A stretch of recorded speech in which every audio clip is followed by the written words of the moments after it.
Aziz sepdaşlar, hammamizga ma'lum bo'lgandekidek, 2022 yili insonlik olami uchun va shundaqla bizning aziz millatimiz uchun nurg'unlagan fojialik voqealarning yuz bergan bir yili bo'ldi va shundaqla dunyodami siyosiy konjunkturdami nurg'unlagan o'zgarishlarning bo'lgan bir yili bo'ldi. Bu irqiy qirg'inchilik 2022 yili yani shiddat bilan davomlashdi.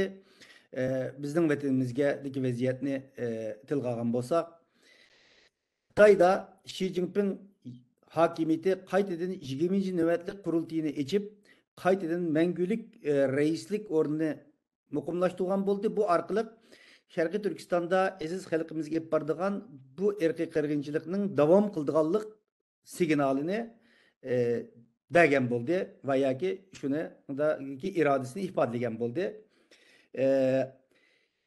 Dunyoda Ukraina so'qishi 2022 yil 2 oyda dan boshlab davom qiladi. Nurg'unlagan dunyoda milyonlagan ko'chmanlar o'zlarining yurtlaridan ayrilib boshqa davlatlarga ko'chman bo'lib chiqadigan fojialar mushu 2022 yili davom qildi. Dunyoni qaraydigan bo'lsak, ya'ni mayli xalqarалық vaziyat, mayli Xitoy ichidagi vaziyat, mayli bizning aziz vatanimizdagi vaziyatlar nuqtai nazaridan fojialik, ichinishlik ahvollarning yuz berganligiga shohid bo'ldik. Shuning bilan birga Sharqiy Turkiston davosi Uyg'ur milliy harakati bugun 2022 yili mushundaq ig'ir vaziyatlarga qaramasdan dunyoda yanıla mayli Birleşken Devletler Teşkilatı'da bo'lsin, Yevropa İttifaqı'da bo'lsin, Amerika boshliq demokratik davlatlarda bo'lsin, dunyoning muhim kun tartiblaridan birini egallagan muhim bir masala bo'lib o'tirg'i chiqdi. Ovozimiz dunyoning bir mavqe şekilde anglışıga, bunun için devletlerinin, xalqaro teşkilatlarının ciddi hareket ötüp Xitayning bu cinayetini to'sib qolmagan bo'lsa-mu, to'sib qilishning yo'llari haqida izlanadigan hareketler, qadamlarning besilgan bir yıl bo'ldi. Ularning hammasini bugungi bu yig'inimizda xulosalab o'tib bo'lish imkoniyatimiz yo'q, ammo shunda bo'lsa-mu qisqa bir şekilde bir eslab o'tish, qilgan faoliyatlar, qilgan natijalar, ilib qo'yilgan ijobiy qadamlar haqida bir yig'in qatnashchilarimizga ma'lumot o'tishni zaruriyat deb bildik. Shuningga Dunyo qurultayi ijroiya komissiyasining raisi Ömer Kanat efendimni 2022 yildagi Dunyo qurultayini markaz qilgan milliy harakatimizning 2022 faoliyatlari haqida qisqacha bir doklad berishga taklif qilaman. Marhamat. Assalomu alaykum. Bugungi to'r yig'inimizga tashrif qo'ygan Dunyo Uyg'ur qurultayininki barliq vakillari va yig'inimizga bu qitim maxsus taklif bilan qatnashayotgan muhtaram ustozlarimiz, shuningdek dunyoninki har qaysi davlatlarida faoliyat olib berayotgan Sharqiy Turkiston va Uyg'ur tashkilot rahbarlari, sizlarga oliy ehtirom bilan hurmat bildiraman.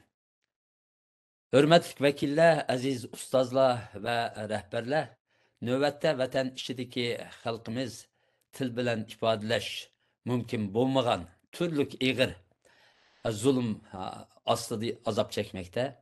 Hemmemizge ayan bolğunudek, reisimiz dolgunu dep ötdiyendek, yakında Xitay işiklerini sırttan zincirlep sulap durup, bizning nariside perzentlerimizni, aç sınıl ve inilerimizni tirik halatda kuydurup, ularning jiniga zamin bo'ldi. Bu ig'ir musibet ustida her qandaq bir Uyg'urning yuragi ezildi. Kechalari ko'zlarimizdan uyqu qochdi, yuraklarimiz laxt qon bo'ldi. Bu fojiadan burun milyonlagan xalqimiz jazo lagerlarida azoblanib o'ltirilayotgan bir paytda Xitoyning virusni kontrol qilish bahonasida Uyg'urlarni och qo'yib o'ltirish jinoyati yuz berdi. Men ruxsat qilsanglar ichinishlik bir fojiani sizlar bilan o'rtoqlashib uningnikin mavzuga o'tma. 9 dekabr Uyg'ur qirg'inchiligi kuni munosabati bilan 8 dekabr kuni Washingtondagi davlatlik axborot klubida o'tkazgan muxbirlarni kutib olish yig'inimizda Subinur ismli bir qizimiz 47 yoshlik dadisining o'lim fojiasini anglatdi. Subinur hech qanday kesili bo'lmagan sog'lom dadisining qizim mening yeydiganim yo'q. Men necha kundan beri ahvolni aniq deyolmagan, ammo amdi bardoshlik berolmaydigan o'xshayman degan oxirgi so'zlarini telefonda anglab turib, o'z dadisining ochliqdan jon uzayotgan nolisiga shohid bo'lgan. 20 yoshlik bu qizimizning qulqiga dadisining jon uzish oldidagi ovozi abadiyan o'rnab ketdi. Bu qizimiz Amerika muxbirlariga dadisining ahvolini so'zma-so'z anlatayotgan ve biz anlatganda biz uning titragan ovozi, to'xtamay eqiyotgan ko'z yoshi, turilgan mushtumlari, qisqasi chekiyotgan azoblarga bardoshlik berish uchun naqadar jasorat ko'rsatayotganligiga shohid bo'ldik. Aziz vakillar, ustozlar va rahbarlar, zulm chekiga yetdi. Vatan ichidagi xalqimiz buningga taqobil turolmaydi. Albatta. Demak, ular uchun ish qilish, ularning qissasini ilish va xalqimizni erkinlikka erishtirish bizning, ya'ni mushu yig'inda o'ltirgan, yig'in qatnashayotgan har birimizningki muqaddas burchi. Biz Dünya Uyg'ur qurultiyi bo'lish sifatimiz bilan Xitoyning xalqimiz ustidan yurgizayotgan dahshatlik zulmi bo'libmi, oxirgi 5 yil buyon xalqimizga qarta ilib berayotgan irqiy qirg'inchiligi va Uyg'urlarni tamoman yo'q qilish siyosatiga taqobil turish uchun birincisi 2018-yili, ikkinchisi 2022-yili DUQ tarafidan chaqirilgan 2 qitimliq milliy kengashda ilingan qarorlar ve bekitilgan strategiya bo'yicha dünyanın her qaysi devletlerinde faaliyet elip beriyotgan Şarkı Türkistan ve Uygur teşkilatlarının qo'llashi ve hamkorligida Xitoy devletinin xalqimizga qarta yurgizayotgan irqiy qirg'inchiligini to'xtatish ve tunutish ve egilik huquqimizni ve mustaqilligimizni qo'lga keltirish yo'lini ichish uchun butun dunyo miqyosida faoliyat elib bordik ve beryapmiz. Bu ko'rsatgan tirishchanliklarimiz ve ilip bargan hareketimiz bilen xalqimizni albatta texcha lagerlardan qutqizamadik. Lekin Xitoy hukumatiga qaqshatqich zarbalarni berdik hamda beryapmiz. Men tuvanda Dünya Uyg'ur qurultiyining o'tgan 1 yil ichida ilib borgan faoliyatlari va qo'lga keltirilgan natijalar haqida qisqacha to'xtalmoqchi. Sözümde Uyg'ur sud kollegiyasining hukmidan boshlayman. Aziz qarindoshlar. Her biringlar xabardor bo'lgandek, Uyg'ur sud kollegiyasi Dünya Uyg'ur qurultiyining talabi bilan 2021-yili 9-oyda rasmiy qurilib ishga boshladi. Hammanglar ko'rgandek 3 qitim sud ichildi. Sudda o'nlagan shohidlarningki guvohligini, o'nlagan mutaxassislarningki qarashlarini anglab, shuningdek 100 ming batdan oshiq hujjatlarni, faktlarni ko'zdan kechirgandan keyin sud 2021-yili 9-dekabr kuni o'zining hukmini e'lon qilib, Xitoy hukumatining Sharqi Turkistonda Uyg'ur, Qozoq va Qirg'izlarga o'xshash Turkiy musulmon xalqlarga qaratgan siyosatni irqiy qirg'inchilik deb bekitdi. Bu qaror dunyoda cho'ng g'ulg'ula qo'zg'adi, nurg'un eshiklarni ochdi. Bu sud jarayonini hammamiz naq maydondan ko'rdik. Sizlarmi ko'rdinglar deb o'ylayman. Bu sudni ichishni qaror qilganligimiz qanday qiyinchiliklarga duch kelganligimiz, sudning qarori chiqquncha nimalarni ko'rganligimizni anglatish uchun soatlar ketishi mumkin. Shuning uchun bu yerda bu sud nimasida keladi, nimadan keyin savollar bo'lsa, savollarga javob beramiz. Bu sud qarori ilingandan keyin, hukmi chiqqandan keyin Dünya Uyg'ur qurultiyining 7-umumiy qurultiyi saylangan qurultay rahbarlari Uyg'ur irqiy qirg'inchiligini to'xtatish va texmo ko'p davlatlarga e'tirof qildirish, bu davlatlarni Xitoyga qarshi tadbir oldirish, bu davlat parlamentarilarida Uyg'ur do'stlik guruhlarini qurdirish, shuningdek Uyg'ur muhojirlarga, musofirlarga ega chiqish, ularning masalasini bartaraf qilish ve Uyg'urlarning milliy hareketini texmo ilgari surish uchun o'tgan 1 yil ichida Yevropada Fransiya, Angliya, İrlandiya, Çek Cumhuriyeti qatarlıq 15 devletinin bazılarını bir qitim, bazılarını bir neçə qitim ziyaret qildi. Bu ziyaretler jarayonida bu devletlerin parlament a'zolari, hükümet rehberleri ve bu devletteki dini ve siyasi gruplar bilan uchrashdi ve ko'rinarli natijalar qo'l keltirdi. Birinci, Dünya Uygur Kurultayı'nın reisi Dolkun İsa Efendim yetekçiligide Dünya Uygur Kurultayı rehberleri tarafından Avrupa devletlerinde ilip verilgan faaliyetler ve tırışçallıklar neticesinde Avrupa Parlamenti 2022 yılı 9. iyun günü karar makullap Xitay hükümetinin Uygurluğa qaratgan bastırış siyasını insaniyet karşı cinayet ve ırkı kırgınçılık xavfi var deb ilan kıldı. Gerçi bu karar biz kütkende karar bulmuşmu bunun ehmiyeti ait çoğun. Çünkü Avrupa İttifakı'nın bundak bir kararının çıkışı bek tez. Bu birlik 20 devletten ibaret bir birlik, Avrupa Birliği. Bir kararının çıkışı için 27 devletin hemmisi bunu kabul kılış gerek, makul iş gerek.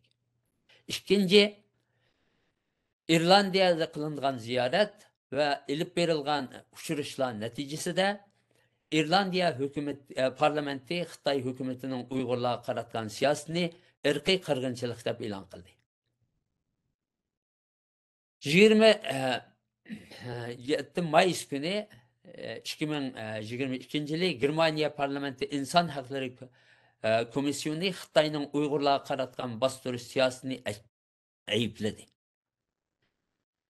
Dünya Uygur Kurultayı Uygur mecburi emgek mahsulatlarının Angliya kirişini to'simidi deb Angliya tamojnasini sotqi berdi. Bu naiti çoğun bir davaydı. 2022 yılı 10. ayının 25-26. günleri Angliyada sot içildi. Hazır sotның kararını kütüvatımız. Eğer sotni tutsa Xitayga qattiq bir zarba bergan bo'lamiz. 2022 yılı 6. ayda Avrupa Parlamentosu'da Uygur Dostluk Grubusu resmi kurulup işe başladı. Norvegiya ve Finlandiya qatarlıq devletlerinin parlamentleri de Uygur Dostluk Grupları kuruluş aldı durmatıdı. Beijing Olimpiyaka karşı dünya miqyasida başlatkan hareketimiz neticesinde Amerika'dan keyin Angliyamu Beijing Olimpiyaka karşı diplomatik boykot ilan kıldı. Yani bu devatkan faaliyetlerimizden hemmisi Dünya Uygur Kurultayı'nın bivasıta rol oynagan, bivasıta başlatkan ya teşebbüs kılgan hareketlerinin neticesi. 9. Angliya Səhiyyə Ministerliği Xitaydan Covid'ga münasibetlik mahsulatlarının Uygur mecburi emgekiga çetişlik deb Angliyaga kirişini çekildi. Shuningdek yana Hikvision'ning mahsulotlarini bo'libmi kameralarni Angliyaga kirishini chekildi. Burun o'rinlashtirilgan kameralarni hukumat binolaridan söküşke başladı. 10. Xitayning Londonning eng merkezi rayonida Avrupa'daki en çok Xitay elçixonasini echish planini Angliya parlament a'zolari ve Uygurlar bilan hamkorlashayotgan Tibet, Hong Kong teşkilatlarının qo'llashi bilan bitchit qildi. Xitoy bu o'rinni 250 milyon poundga setib olgan ekan. 6 Xitoy diplomatining Manchester konsolosluğu vaqadan keyin Angliyadan qo'g'lab chiqarilishida Dünya Uygur Kurultayı muhim rol oynadı. 12. Avrupa Parlamenti 24. noyabr günü Ürümçide yüz bergen o't ketish fojiasidan keyin 11. ayning oxiri bayonot e'lon qilib Xitoy hukumatining Covid'ni kontrol qilish siyosatini qattiq aybladi. İkinci, Amerika ve Kanada'da elip verilgan faaliyetler ve kol keltirgen neticeler. Amerika'da ötken bir yıl içinde Uygur ırkı kırgınçılığını to'xtatish, bunun için Amerika Kongresi'den kanunlar çıkarış ve hükümetni tedbir ilişki zorlaş. Shuningdek, xalqimizning erkinlik va mustaqilligi bo'lgan istaklarini Amerika siyosatchilari, Amerika hukumati va xalqiga qabul qildirish uchun Dunyo Uyg'ur qurultiyi Amerikada faoliyat olib berayotgan Amerika Uyg'ur birlashmasi, Uyg'ur kishilik huquq qurilishi, Uyg'ur harakati va Uyg'ur akademiyasining Amerikadagi tarmoqi va rahbarlarining hamkorligida nihoyat aktiv faoliyat olib beryapmiz ve görünərlik neticeler qo'l keltirdi. Biz davamlı holda Aqsaray Tashqi ishlar ministrligi, Ichki bexatarlik ministrligi ve kongre a'zolari bilan ko'rishib, masalalarimizni va talablar va istaklarimizni o'tirib qo'yib kelyapmiz. Bu faoliyatlarga kuch qatish uchun Reisimiz Dolqun efendim o'tgan 1 yil ichida 5 qitim Amerikani ziyorat qildi. Bu yerda qo'lga keltirilgan konkret natijalar. Birinci, 2021 yılı 12. ayının 10. günü Amerika hükümeti Şöhret Zakir, Erkin Tunyaz ne qora tizimlikka elib, ularga qarshi jazo tadbirlariga yo'l qo'ydi. 2021 yılı 12. ayının 16. günü Xitoyning 8 cho'ng texnologiya shirkatiga jazo yo'l qo'ydi. Üçüncüsü 2021 yılı 16. dekabr günü Uygur Mecburi Emgekinin oldunu eliş kanun layihisi Amerika Devlet Meclisi'nin bir avazga karşı 413 avaz bilen öttü. Bu kanun layihisi 12. ayının 21. günü Prezident Biden tarafından imzalanıp resmi kanunlaştı. Dördüncü, okşaşlı günde yana Amerika Devlet Meclisi Avam Palata azaları McConnell ve Doge efendimler tarafından sunulgan karar layihasini makulladı ve Xitay hükümetinin Uygurlarga qaratgan bastırış hareketini ırkıy kırgınçılık ve insaniyet karşı cinayet deb e'lon qildi. 2021 yılı yanvar ayında Amerika hükümeti Mike Pompeo efendim resmi Xitay hükümetinin siyasetini bastırış siyasetini ırkıy kırgınçılık ve insaniyetga karşı cinayet deb e'lon qilgan ve bu nimada 2021 yılı 12. ayda Amerika Kongresi bunu resmi e'lon qilib bunu ırkıy kırgınçılık deb bekitdi.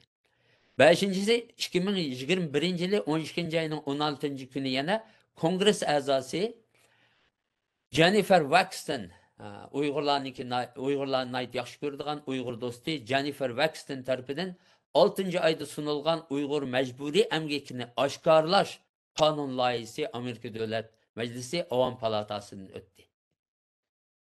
6. Beijing Olimpiyaga qarshi hareketimizni biz Dünya Uygur Qurultiyi bo'lish sifatimiz bilan 2019 yılı Washington'da başlagan edik.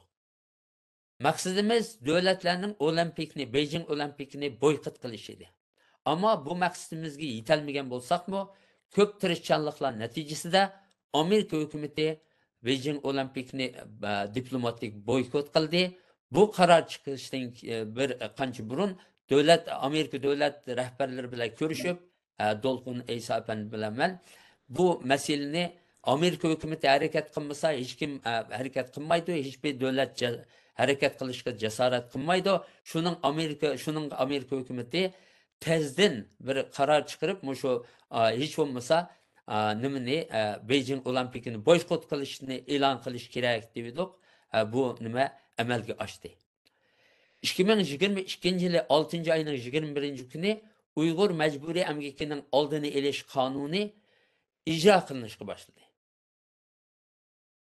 2022 yılı 8. ayının 3. günü Senator Marco Rubio ve Bob Menendez efendimler tarafından mecburi emgekni qo'llaganlarni jazolash kanun layihasi Kengash Palatasida sunuldu. 9. 2022 yılı 12. ayının 1. günü Uygur siyaseti kanun layihasi Amerika Devlet Meclisi Avam Palatası'nın 17 karşı 403 avaz bilen makullandı. 10. Amerika hükümeti 2022 yılı 6. ayda Xitayning davlat halkı Uygurlarni bastırış siyasete karşı tedbir aldı. Hem de Amerika'daki ve diasporadaki Uygurlarni, bulupmu Xitay tehdidine duch kelgan Uygurlarni qo'g'dashni o'zining tashqi siyosatining muhim bir qismi deb bekitdi. Kanadada qo'lga keltirilgan natijalar.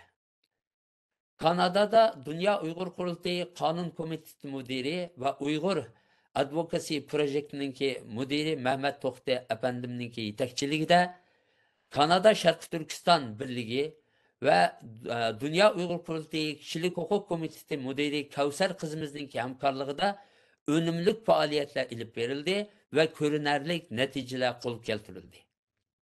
Birinci, 2022 yılı 9. ayda Uygur mecburi emgiki bilen münasebetlik mahsulatlarını to'smag'anligi uchun Kanada tamojnisi sotga berildi. Sotning kararını saklavatimiz.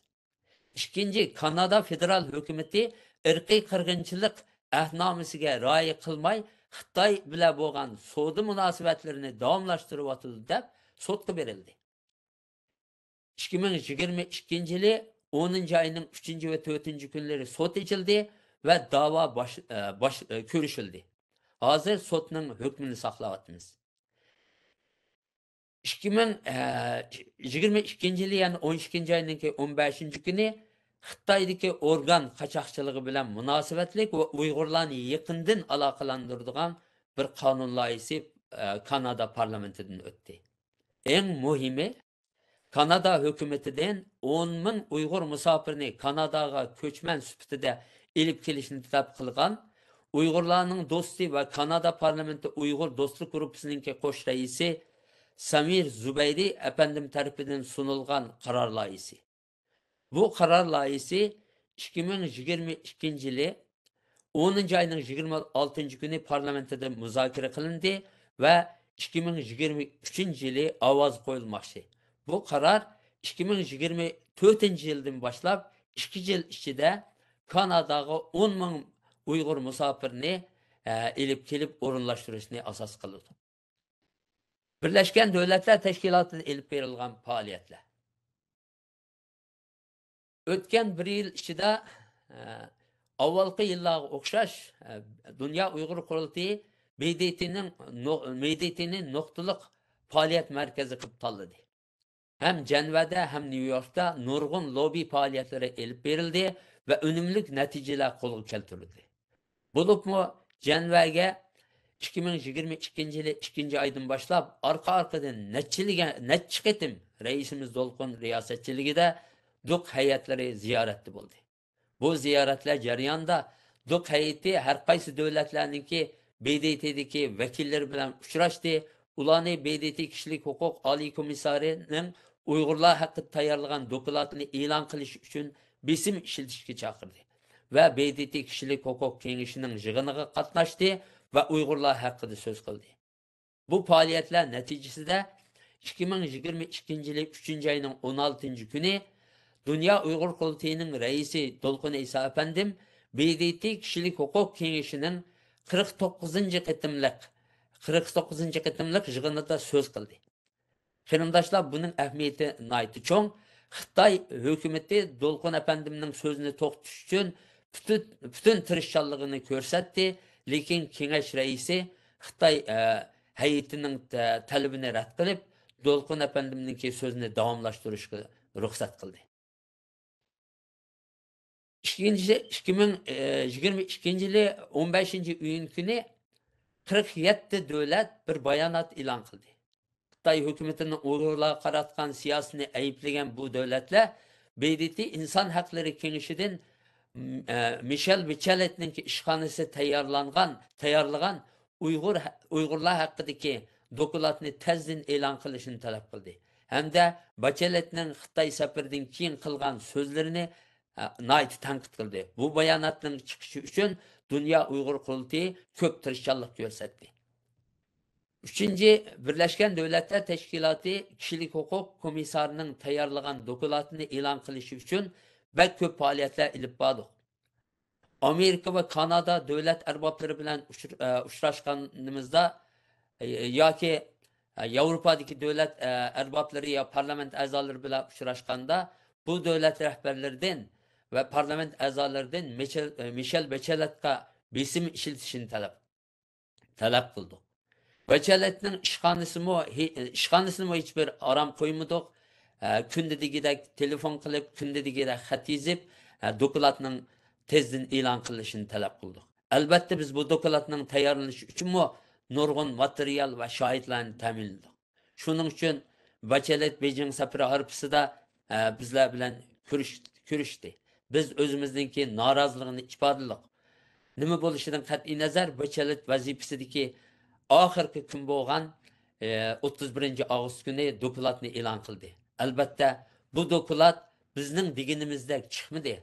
Bizning orzu qilganimizdek bir doklad bo'lmadi, lekin yanıla biz uchun foydali edi va nurg'un ishlarni ochdi va Birlashgan Davlatlarning ba'zi tarmoqlarini harakatga o'tkazdi. 4-nji 2022 yılı 10. ayının 6. günü albatta bizler üçün bek bir qara bir gün boldu.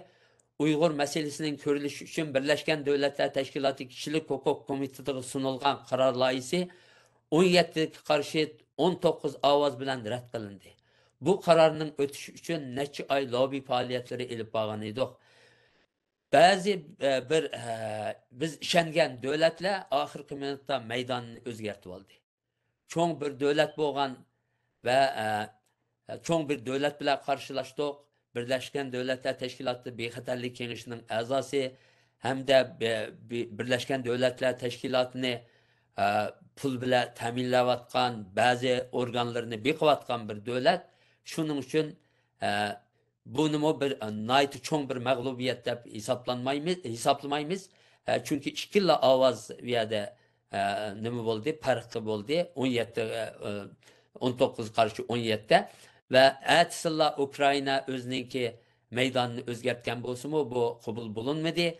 Biz yana bu nimaninki qaror loyihasining oldimizdagi yilda mart oyida qaytadan Birlashgan Davlatlar Teşkilatı Kişilik Hukuk Komitesi kengashiga sunilishi uchun, bu yerda yana ko'rishilishi uchun, ovoz qo'yilishi uchun tirishiyotimiz ve inşallah bu da ketim ötüdü deb o'ylaymiz.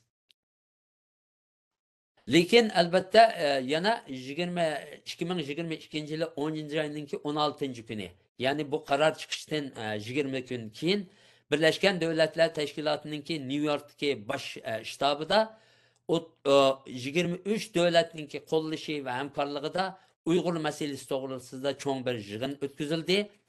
23 devlet tarafından BDT'nin baş ştabıda ötküzülgen bu yığının iciliş nutkını sözleş için Dünya Uyghur Kurultayı'nınki reisi Dolkun Efendim alayda teklif kılındı ve iciliş nutku sözüldü. Bu devletler Xitayga muşu şekilde zerb bergen oldu. Bu yığınga yana İlham Toxtu'nunki kızı Cevher ve Rişat Abbas'ın hadisi Gülşen Abbas'ınki kızı Ziba Murat katlaştı ve söz kıldı. 6. 2022 yılı 10. ayının 31. günü BDT'ye aza 50 devlet birlikte bir bayanat ilan kılıp Xitay hükümetinin Uygurluğa qaratgan bastırışını ayıpladı. Biz 10. ayının 27. günü ve Kişilik Hukuk Komitesi'ninki ben 10. ayının 27. günü ve Kişilik Hukuk Komitesi'ninki kuruluşununki Xadimi Peter 10. ayının 25. gününden başlap 10. ayının 30. günügacha New York'ta turup her kaysi devletlerinin elçileri, vekilleri bilen görüşüp muşu 31. günü 10. ayının 31. günü ilan kılındığın bayanatqa texmi köt devletlerinki avaz koşusunu kol keltirishdik. 10. ayının 26. gündeki yığınni orunlaştırgan devletlerinin vekilleriga rahmet ettik. Cümleden Türkiye'nin baş elçisi bilen görüşüp rahmet ettik ve Türkiye'ninki bu pozisiyasınınki davamlaşışını talep kıldık.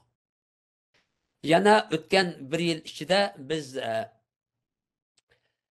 bu Uygur ırkı kırgınçılığını to'xtatish, tonutish ve devletlerin tedbir aldırış, zorlaş için Asya devletlerini ziyaret kıldık. Asya'da Malezya, Endonezya, Tayland ve Japonya'da ziyarette bulduk. 2022 yılı 4. ayının 16'sından 24. günügacha ben Malezya ve Endonezya'da ziyarette bulduk ve şundakla 2022 yılı 9. ayının 25. günden 10. ayının 5. günügacha Japonya Uygur Cemiyeti'nin orunlaştırışıda Japonya'da ziyarette bulduk. Bu ziyaretlerimiz jarayonida mı nurg'unlagan parlament a'zoları ve hükümet erbapları bilen kurashdik. Bulupmu Malezya, Endonezya'da nurg'unlagan ommaviy tashkilotlarning vakillari bilan ko'rishib, bu ommaviy tashkilotlarni Uyg'ur irqiy qirg'inchiligini tunutish va Uyg'urlar haqida masjidlardan boshlab xalqqa ma'lumot berish va xalqni bu joqda nima Uyg'urlar haqida xalqni harakatlantirish uchun faaliyetlarda bulduk ve bu yaxshi natijalarni berdi. Bu yerdeki ommaviy tashkilotlar Uyg'ur meselesini hozir nihoyatda ciddi ko'tarib chiqyapti o'zining davlatlarida ve yangi Maleziyada yangi hukumat almashdi. Mushu hukumatni qo'llagan, hukumatga ovoz bergan, nurg'unlagan mushu Maleziyadagi ommaviy tashkilotlar hamda texmo yaxshi natijalarni oldiganligimizni va Malezya hukumatini harakatga o'tkazganligi haqida bizga va'da beryapti. Ve Yaponya'da mı nihoyat yaxshi uchrashishlar bo'ldi. Parlament ichida do'stlik guruhininki yig'ini ichildi. Bunun qatnashdik. Parlamentda alayda yana Uyg'ur meselesini qandaq Yapon xalqiga tonishtirish, qandaq Yaponiyada keng buni yeyish uchun Yapon hukumatini tadbirlar aldirish uchun nima qilinishi kerakligi to'g'risida nurg'un muzokaralar bo'ldi. Buningki eng konkret natijasi Yaponiya hukumatining Yaponiyaningki qattiq qo'llashi ostida Uyg'urlar, Tibetliklar va Mo'ng'ullardan iborat bir birlik kuruldu. Xitoyga qarshi Xitoyning ilib berayotgan bostirish siyosatiga qarshi turish uchun shundoq bir birlik kuruldu. Bu ikinci qitim yana raisimiz Dolqin Aysa Yaponiyaga berib, shu nimaninki birlikninki qurilishiga qatnashdi. Yapon parlamentida bu qurilish, bu nima qurilib chiqdi. Uyghur Muhacirleri Komitesi'nin müdiri Polat Sayım ötken bir yıl içinde neçe ay Tayland'da tudi. Tayland'da turgan jarayonda bu yerdeki Tayland'da tutup durulayotgan qarindoshlarimizningki meselesini hal qilish uchun tirishdi ve bularninki ahvolidan hal so'radi. Shuningga o'xshash bizningki ichki ishlar komiteti müdirimiz Baxtiyor apandimo Taylanddagi qarindoshlarimiz haqidagi ahvolidan hal so'rab turdi. Shuningdek ikki qitim Taylandga berib, Taylandda yana tutib turilayotgan bomba gumondori deb ayblangan ikki qarindoshimizningki sotiga nazorat qildi va sotida shu tarjimonlar Xitoydan kelgan tarjimonlar tarjimonlik qilgan bu sotda shu sotda bu tarjimonlarningki tarjimasiga nazorat qildi va bularningki nurg'un xato tarjimalarini u yerda sotda oshkorlab sotninki nima normal bir şekilde minishi uchun hassa qo'shdi. Oxirida bizningki yana Avstraliyaga ilib borgan safarimiz var. Bu Avstraliya safarimizmi 22 noyabrdan 5 dekabrgacha davomlashdi. Bu nima bu safarimiz jarayonida bizningki lager şahitlerimiz, kahraman lager şahitlerimiz Ömer Bekali efendim bile kalbi nur biz bilen bildi buldu. Bu sefer jarayonda bu sefer elbette nemedeki Avustralya'daki Uygur teşkilatları bulup Ramila ve Halime Hanım Sydney'deki Uygur teşkilatı Katarlık ve Melbourne'deki Uygur teşkilatı Katarlık teşkilatlar tarafından orunlaştırılan bu sefer jarayonida biz Avustraliya parlamentida nurg'unlagan görüşler ilip bardık. 2 gün jarayonida biz 30 parlament yig'in o'tkazdik. Bu jarayonda 40 ga yaqin parlament a'zolari bilan ko'rashdik va undan keyin Avstraliya Tashqi ishlar ministrligida nihoyatda cho'ng bir yig'in uyushtirildi. Bu yig'in qatnashdik. Bu yig'in da Avstraliya hukumati Tashqi ishlar ministri yordamchisi qatnashdi buningga. Bu yig'inda Avstraliya Tashqi ishlar yordamchi ministri Avstraliyaninki bu masalada jiddiy bo'lganligini va Uyg'urlarga har 2 nimada minut vaqtingiz sahib qoldi. chiqadiganligi haqida Qisqangiz yaxshi bo'ldi. 2 minut. sahib chiqadiganligi haqida o'zininki va'dasini va'da berdi va xalqaro minbarlarda bo'lgandek bundan keyin har qaysi nimada Uyg'urlar masalasida jiddiy turdiganligi haqida bizga va'da berdi. Uningdagi eng oxiri Uyg'ur musofirlar masalasini bir taraf qilish va Xitoy qaytirish xavfi ostida qolgan qarindoshlarimizni qutuldirish uchun qo'limizdan kelgan tirishchanlikni ko'rsatyapmiz va ularga iqtisodiy jihatdan yordamlarimizni davomlashtiryapmiz. Bu vaqt savollar bo'lsa, keyin javob berishga tayyorman. Rahmat, amsa men misha to'xtatay. Yomon vaqtimni ishib ketdimmi qanday? Eshib ketdingiz, biraz kengchilik qilib qo'ydim. Bo'pti. Voy rahmat. Rahmat hammanglarga. Bu shu men o'zim bilmay to'liq gap qilib ketibman.